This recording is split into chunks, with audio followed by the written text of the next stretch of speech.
John Scott, Jonathan Acosta here inside Lumen Field in Seattle, where the rain amazingly has stopped. I'm sure Jonathan wished it would have been that way a lot more while he was on the field getting the highlights for us here on Channel 2. Bills dominating from start to finish, and quick starts, strong starts, was such a talking point because they haven't done it despite being as good as they've been this season. And offensively, let's start there. What do you think was really working out the gate that allowed them to dictate the terms from the jump? I think we saw a little bit of that everybody eats comeback. And I think, I was thinking about this during the game, they traded for Amari Cooper, and everyone thinks that the Bills need a wide receiver one, and I think that was a valid concern, right? But it seems that almost the bigger benefit with Cooper coming to town isn't him being this all-pro caliber receiver, right? It's maybe helping everyone else sort of settle into their roles. And Khalil Shakir even mentioning it, saying that everyone, as the season has gone on, has started to kind of know what their role is, right? So you see Khalil Shakir, he's the chain mover in this offense. 9 receptions for 107 yards. He's the steady, consistent guy. Josh Allen saying post-game, Khalil is as steady as they come, right? And then you have sort of this burgeoning kind of rookie receiver in Keon Coleman that since Amari Cooper has come to town, Coleman looks maybe like the wide receiver one and a guy who's really becoming much more comfortable in this offense. He had his first 100-yard game last week. Today here, 5 receptions for 70 yards and a touchdown, a highlight reel play with the one-handed catch. It seems like everyone just seems a little bit more comfortable. And on a day where even Josh Allen's interception streak comes to an end, games without an interception streak comes to an end, he seems like he's comfortable with the guys in this offense, and the interception's not even a talking point because of how well this offense performed. I wholeheartedly agree. Amari Cooper, I think a lot of people believe, slipped, and it was wet out here. I don't have to tell you that, and maybe that caused the timing of the route and led to Josh's interception. 301 passing attempts dating back to last year before his previous last interception here. But I completely agree with you, and that's what I've been saying since the trade is, and even when they've been retooling this wide receiver room, I said, when they draft Keon Coleman, maybe don't think of him as the Stephon Diggs replacement. Maybe look at him as the Gabe Davis replacement. And maybe just because of the way things and the timing and things are falling, they're kind of rebuilding in reverse order here. And Rasul Douglas with a really interesting point in the locker room afterwards. When asked about Coleman, confidence is a really big thing. When you are a young player and the ball gets rolling and you start making plays and those things start building on top of each other, you even see the swag that Keon Coleman has. I think this young player, about halfway through his rookie season, is really starting to build upon things. And with a talent and dynamic weapon like you have in Amari Cooper opposite him, I think you're really starting to see him take off. I think, you know what we can track it to almost? The Houston game. He has a very rough first half. He ends that game with just 1 catch. But that 1 catch was a 49-yard touchdown where I want to say it was on 4th down. He catches it, moves the sticks, but then breaks a tackle and is able to house it for a touchdown. The Bills end up losing that game, but since then you've sort of seen him climb steadily, it seems like, every week from Houston to New York, and then the game against Tennessee, and then obviously this one here, maybe not as many yards as he had against Tennessee, but I think you can easily say that maybe this was the game in which he looked the most comfortable. The other point I want to make is that the last couple weeks I've noticed the Bills utilizing their tight ends a little bit more. And I forget if it was after Baltimore or after Houston where we talked about, hey, they have a lot invested in these tight ends with the contract for Dawson Knox, the first-round pick, and Dalton Kincaid. Use these guys a little bit more, and that's something that we're starting to see a little bit more. They go to Dawson Knox, I think it was play action on the very first play. Dalton Kincaid moving the sticks, kind of being that third guy almost after Shakir and Coleman. Joe Brady, credit to him, he seemed like he's made some good adjustments with the way they're utilizing the pieces on this offense. And through it all, Khalil Shakir just literally gets open all the time and catches everything that comes his way. Those 9 receptions, a career high, just about 8 yards short, I think, of matching a career high in yardage with 107 yards at the end of the day. This guy, like, I'm watching him from up top, and I'm sure it's a different perspective, but you get the same thing field level. His wiggle, his shake, it's like the guy catches the ball anywhere on the field, and you know he's going to get upfield and gain at least a couple more yards. And I don't like comparing one-to-one, but he's kind of settling into the Cole Beasley security blanket type role, which is so ironic because when Dalton Kincaid was drafted, that's who Brandon Beane kind of put the parallel to. But Khalil Shakir is never, I think, going to be the guy that pops off the page, is your number 1 wide receiver. But boy, is his place in this offense absolutely critical. I'd say having someone like Shakir is almost even more important than having a number 1 wide receiver, because you see oftentimes with so many of these elite quarterbacks, it's so important for them to have that security blanket, that consistent guy that when you need to move the chains, you can look over the middle, throw it their way, and you know they're either going to already be at the first down marker when they catch it, or if they're short, they're going to break a tackle and find a way to move those chains. Again, 9 receptions for 107 yards. I think that's, I want to say, 4 more receptions than anyone else on this team. And when Khalil Shakir has been healthy for this Bills offense, the first 2 weeks of the season, you're starting to see him be a little bit more healthy now. It looks like an offense that is incredibly difficult to stop. And that's without us even mentioning the running game with James Cook so far. James Cook, over 100 yards, average 6.5 a carry. When we looked at the forecast, rain, very Seattle-like. Yeah. I think you paired that with Seattle's run defense is one of the worst in the National Football League. You're thinking, all right, this is going to be a ground and pound type game. James Cook was getting whatever he wanted. And I think that, as we've heard the Bills say, and sometimes you're like, oh my God, it's coach speak. It's just such generic stuff of the run sets up the pass. We want to dictate the terms, win the line of scrimmage. It's true. And the Bills did that this afternoon. Balance for an offense is something that coaches always want, especially head coach Sean McDermott. And it even looked like Cook had a couple of plays where he just got tripped up by the foot and could have had even larger gains. I love the 1-2 punch they have with James Cook and Ray Davis. Today, a little bit less of a Ray Davis game, but you still see the wiggle. James Cook, the wiggle that he has kind of reminds me a little bit of Khalil Shakir. And then the toughness of Ray Davis when he runs, kind of low to the ground and stuff. I think this is as good of a 1-2 punch as we've seen in recent years for the Bills in that backfield. And you saw it today where they can throw the ball, but in times when they need to run the ball, it seems like they're as adept to be able to do that right now as they have been in recent years. Deion Dawkins saying in the locker room afterwards that he was telling James Cook, like, this is where it's going to be. Be patient. This is how it's going to be. The patience of James Cook and the vision. There are so many times this game and beyond where I see him let the play go, and he finds that cutback seam bounces all outside, the time. Bounces to the outside. His vision, I think it's an underrated element of his game because he's a great athlete. He's got speed, but he's got the wiggle, and he also has some very good vision. The offensive line, shout out to them because I don't think we talk about them a lot, only when they do bad things here, but I mean, I think they really took it to Seattle's front.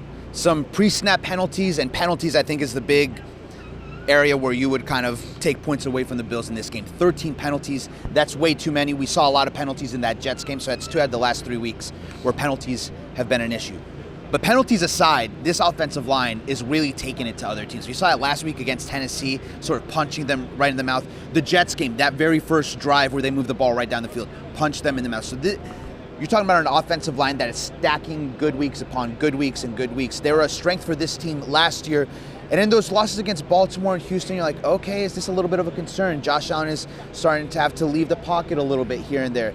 Not a concern these last 3 weeks. Impressive job by Deion Dawkins, Spencer Brown especially, and the rest of that offensive line. On the other side of the ball, I talked to Greg Rousseau coming into the game, and he had mentioned, hey, the best thing to stop and try to mitigate the quick passing and Geno Smith getting the ball out quick is putting our hands up there. 2 of the first 3 plays on Seattle having the offense, Greg Rousseau's knocking down passes there, really dictating the game there. And offensively, it was certainly the running game was struggling, but at first half and most of this game, the Bills' defense just on lock. And Seattle wasn't doing themselves any favors with their own penalties, sloppy play, the snap that goes over Geno Smith's head in the red zone, right? So Seattle was making it a little bit easier for the Bills' defense, but the Bills' defense was sort of cashing in and making it difficult for the Seahawks as well.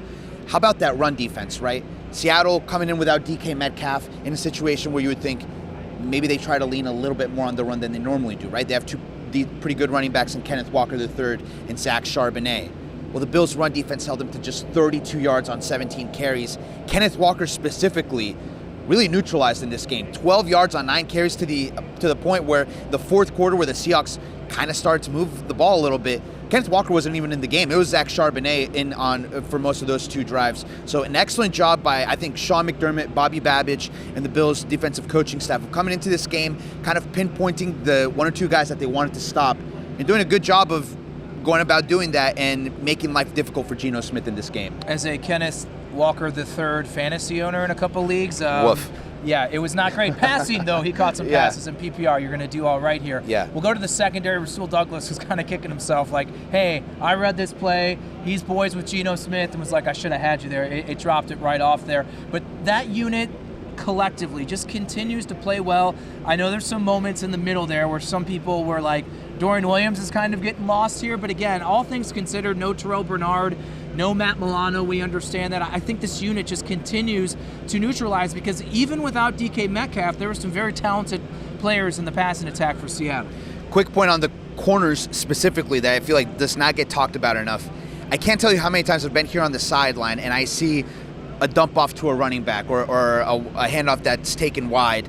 And one of the corners, whether it be Christian Benford or Rasul Douglas or even Cam Lewis, are there and they make the tackle in the open field. They are such good tacklers, especially in the run game or even in the open field in the short passing game. That's not an element we talk about a lot with cornerbacks. Everyone, for a good reason, wants to talk about pass breakups and limiting separation, but that aspect of them being good open field tacklers is so important for this Bills defense.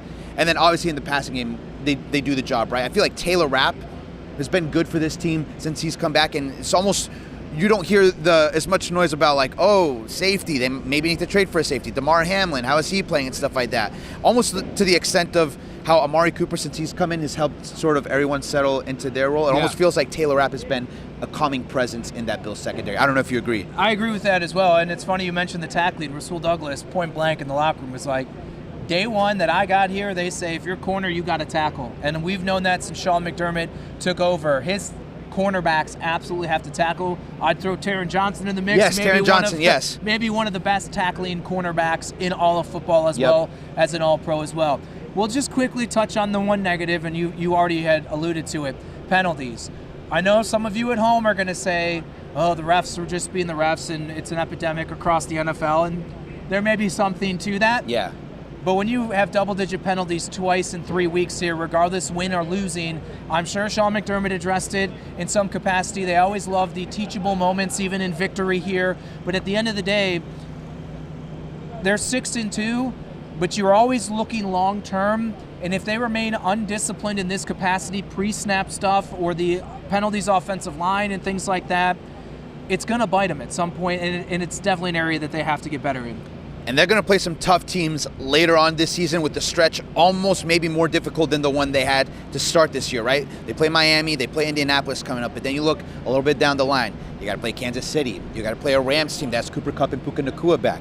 You got to play the Lions, who look like one of the favorites to go to the Super Bowl, right? If you go out there and commit double-digit penalties against those teams, it's not going to be smooth sailing going against those teams the way it's been against Tennessee and here against Seattle, right? So, to your point, I think that's something that Sean McDermott, coaches love to be able to teach things when they win as opposed to having to kind of go over things when they lose. The penalty is certainly something that I think is going to be a heavy area of focus this week in practice. We'll finish on this. Before the Bills even took the field here, Miami had lost, the New York Jets had lost, both 2-win teams at this point, and you're looking at it and you're saying, the Bills are now 6-2, Miami's 2-5, and you're thinking, essentially because they won the first matchup, a 4-game lead in the AFC East before the calendar turns to November. Is the division dead? And if it's not, a win over the Dolphins at home next weekend, it may put the nail in the coffin for sure. It's not 100% dead, but it's like 95% dead because the Patriots have 2 wins.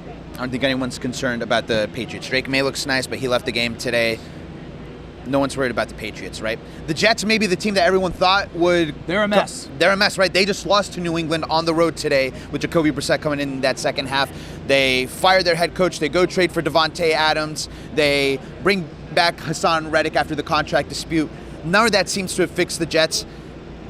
They have Aaron Rodgers, but this is not the Aaron Rodgers we saw 3, 4, 5 years ago in Green Bay, right? And then you have Miami. Well, you already beat Miami convincingly on the road in Miami.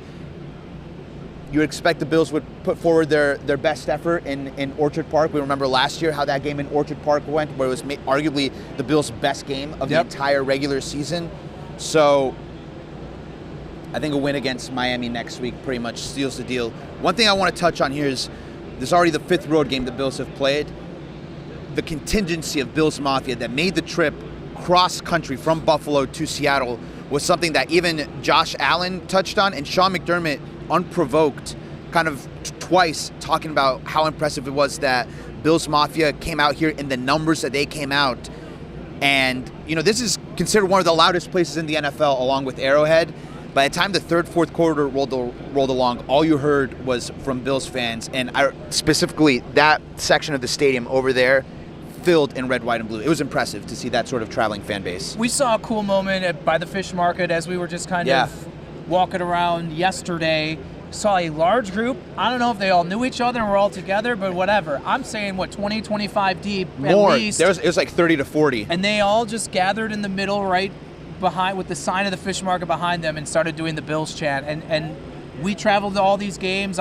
This is my 30th of 32 stadiums, so I've been to all of them. Yeah. And you never are really surprised by the amount of Bills fans that are here on the road, and even in one of the most hostile home team crowd dominated buildings like this one here at Lumen Field, Bills fans still make their voices heard, and the Bills, their team, gave them a lot to cheer about this afternoon. Yeah. We will see you guys all back at Orchard Park next week. Again, the Miami Dolphins coming for another, yes, thank goodness, 1 o'clock game on Sunday afternoon. With Jonathan Acosta, I'm John Scott.